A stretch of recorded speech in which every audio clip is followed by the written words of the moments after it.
Bonjour et bienvenue à cette dévotion matinale du dimanche. Que Dieu bénisse puissamment ce matin au nom de Jésus-Christ de Nazareth. Je m'appelle Bled Bethem. Que Dieu bénisse au nom de Jésus. Seigneur, nous te bénissons pour cette merveilleuse matinée, ce merveilleux jour où tu as permis que nous puissions nous lever tôt, de très bons pieds, de très bonnes heures ce matin. Merci parce que tu es l'auteur de notre vie, du souffle de vie. Merci pour la protection de ta sécurité, que tu répands sur tes enfants au nom de Jésus-Christ de Nazareth. Jésus-Christ est la source de ton salut. Si tu es sauvé, c'est à cause du Seigneur Jésus-Christ. La parole de Dieu déclare bien que Jésus-Christ est venu ôter, apaiser la colère que Dieu avait contre toi. La Bible dit, alors que tu étais ennemi de Dieu, alors que tu étais ennemi du Père, alors que tu étais ennemi de Dieu, il t'a pardonné en te réconciliant avec lui au travers de Jésus-Christ.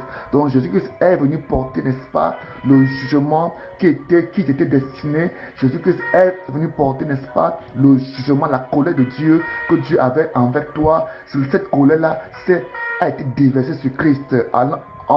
En allant mourir sur la croix, il a pris ta place. En allant mourir sur la croix du calvaire, Jésus-Christ a pris ta place. La croix du calvaire, la croix de Jésus est aujourd'hui une source de salut pour toute l'humanité, pour ceux qui croient. Il faut comprendre que Jésus-Christ, quand il est venu de passe depuis sa naissance jusqu'à la croix, il était, n'est-ce pas, il était inondé, rempli par sa passion, par sa mort. Voilà pourquoi depuis, n'est-ce pas, depuis le départ de l'évangile, depuis, n'est-ce pas, le baptême de Jean, il parlait à ses disciples de sa mort, il a parlé de ce pourquoi il était sorti du Père. On a vu Jésus-Christ guérir les malades, ressusciter les morts, faire marcher les paralytiques, faire entendre les sourds, faire voir les aveugles. Cela, c'était la manifestation, n'est-ce pas, de la croix déjà. Plusieurs textes disent qu'il porta nos péchés sur lui afin que nous puissions être guéris. Donc lorsque le Seigneur Jésus-Christ se manifestait, marchait sur la terre de manière physique, il a montré par là l'amour de Dieu pour nous, il a montré par là l'amour du Père pour nous. Il faut comprendre que le péché dans la vie de l'être humain se manifeste par la maladie, par les blocages, par la pauvreté, par les infinités. Donc Jésus-Christ, quand il guérissait, il portait en réalité ces maladies sur lui. Donc il prenait ces choses-là et il les portait sur son corps, sur sa chair, afin que ces personnes-là reçoivent sa guérison. Donc en vérité, pendant que le Seigneur marchait sur la terre, la guérison que les hommes recevaient venait de lui, émanait de lui, sortait de son corps, et lui il prenait sur son corps, lui, ces maladies-là. C'est ce qu'il a fait. C'est quoi la Bible dit? Il a porté sur lui nos infinités, nos maladies, et c'est pas seulement dessus que nous sommes guéris, c'est pas seulement dessus que nous avons été guéris. La parole de Dieu nous montre que Jésus est venu être la victime expiatoire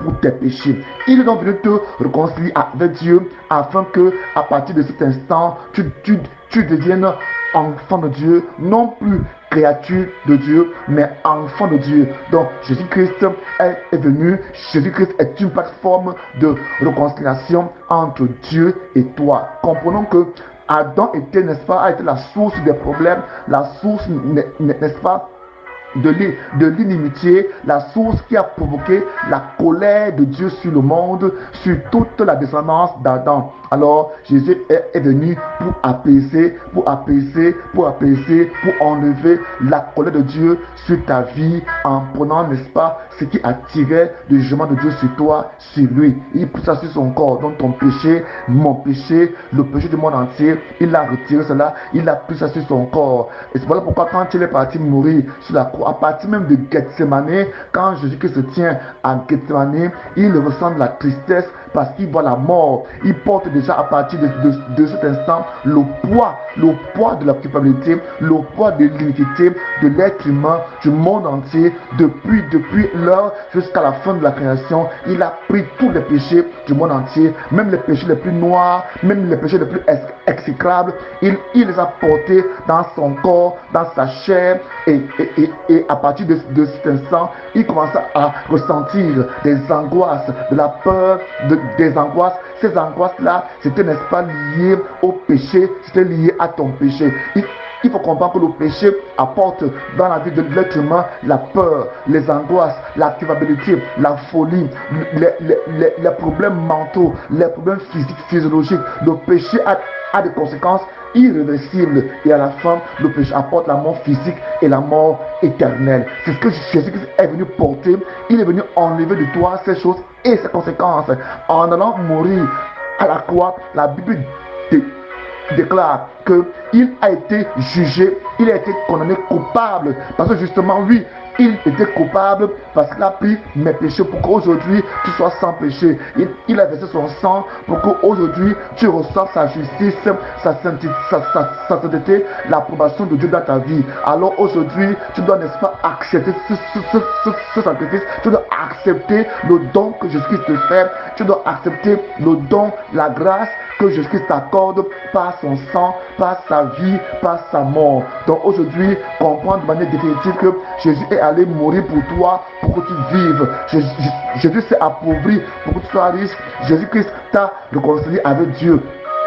Jésus-Christ t'a réconcilié avec Dieu pour qu'à partir de maintenant, toi qui reçois Jésus-Christ, tu sois enfant de Dieu, tu puisses aller vers le Père, tu puisses avoir accès au Père, tu puisses entrer dans le temple de Dieu, le temple céleste, le temple spirituel, sans plus avoir peur, sans plus être empêché par le péché. Il faut vous souvenir que dans Ésaïe chapitre 59, la parole de Dieu déclare que non, la main de Dieu n'est pas pour agir, ni son oreille trop dure pour entendre, ni, n'est-ce pas, pour se manifester dans ta vie, mais ce sont nos péchés, nos iniquités qui élèvent une muraille, une barrière et l'empêche de nous exaucer. Cette barrière a été brisée. Vous vous rappelez que quand Jésus-Christ est mort sur la croix du Calvaire, le voile qui séparait le lieu saint du lieu très saint a été déchiré, ouvrant ainsi l'accès au peuple du monde entier pour entrer dans le lieu très saint, pour aller voir le Seigneur. Donc à partir d'aujourd'hui, il faut comprendre que tu n'as plus besoin d'un intermédiaire, tu n'as plus besoin d'un prophète, tu n'as pas besoin d'un intercesseur pour aller intercéder pour toi vers Dieu. Non, tu n'as plus besoin d'un intermédiaire. La voie est ouverte, l'accès est ouvert pour que tu ailles vers le Père au travers de Jésus. Quand tu reçois Jésus-Christ, l'accès est ouvert, l'accès t'est accordé d'aller vers le Père pour poser tes problèmes. Je vais lire dans le livre de 1 Timothée, chapitre 3, verset 17 qui dit: voici ce que nous reconnaissons ensemble. Il est grand, le secret du plan de Dieu. Le Christ a fait l'objet de notre foi. Amen.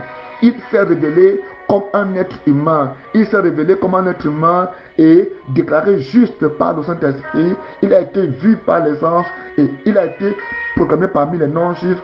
On a cru en lui dans le monde entier. Il a été élevé dans la gloire. Donc Jésus-Christ est venu pour toi, pour ta vie, pour ton salut, pour ta délivrance, pour ta guérison, pour ta bénédiction. Il est venu te transmettre la vie, il est venu, n'est-ce pas, pour te transmettre la paix avec Dieu. Donc aujourd'hui, en Christ, tu as la guérison. En Christ, tu as le salut. En Christ, tu es réconcilié avec Dieu. En Christ, tu reçois le Saint-Esprit. En Christ, tu reçois la paix. En Christ, tu as la joie avec Dieu. Voilà pourquoi recevoir Jésus-Christ, tu dois comprendre que Jésus-Christ a pris sur toi ton jugement, ta malédiction, tes maladies, ton opprobre, ta honte, et il t'a donné sa vie, sa paix, sa joie. Comprenons qu'en Christ, quand tu reçois Jésus, tu es réconcilié avec Dieu, tu es pardonné, tu es purifié, tu es justifié, tu es sanctifié, tu es appelé enfant de Dieu, tu es appelé enfant de Dieu. Donc aujourd'hui, accepte Jésus-Christ, reçois Jésus-Christ, accepte le Seigneur dans ta vie, accepte Jésus-Christ dans ta vie pour avoir la vie éternelle. Vous voyez de quel amour nous avons été aimés. Dieu a envoyé son Fils unique, Jésus-Christ, venir mourir pour toi, venir prendre ton péché, venir prendre ton iniquité, venir prendre ta malédiction, venir prendre, n'est-ce pas, ta perdition, pour que tu aies la vie éternelle, pour que tu sois sauvé. Alors ce matin, sois sauvé, reçois Jésus, accepte-le, invite-le dans ta vie, dis-lui: Seigneur, je te reçois, je te veux dans ma vie comme sauveur, comme Seigneur, j'accepte ton sacrifice, j'accepte que tu es venu sous forme de chair, sous forme humaine, prendre ma place, aller à la croix mourir pour moi. Seigneur, merci parce que tu me pardonnes, merci parce que tu as ôté mon péché à la croix, merci parce que tu m'as guéri, merci parce que tu m'as restauré, merci parce que tu m'as béni, merci car tu as fait de moi ton enfant. Seigneur, je veux te dire merci pour ce peu qui m'a écouté ce matin. Que ton Esprit Saint rentre dans les vies, que le Saint-Esprit se manifeste maintenant dans les vies, que la puissance en haut, que la puissance du Saint-Esprit maintenant sur les revêt, les bénisse, les inonde au nom de Jésus-Christ. Amen. Que Dieu bénisse ce matin. Mon contact sur le 6 95 66 15 25. Pour ceux qui sont à l'étranger, vous ajoutez le 00237. Soyez bénis au nom de Jésus. Amen.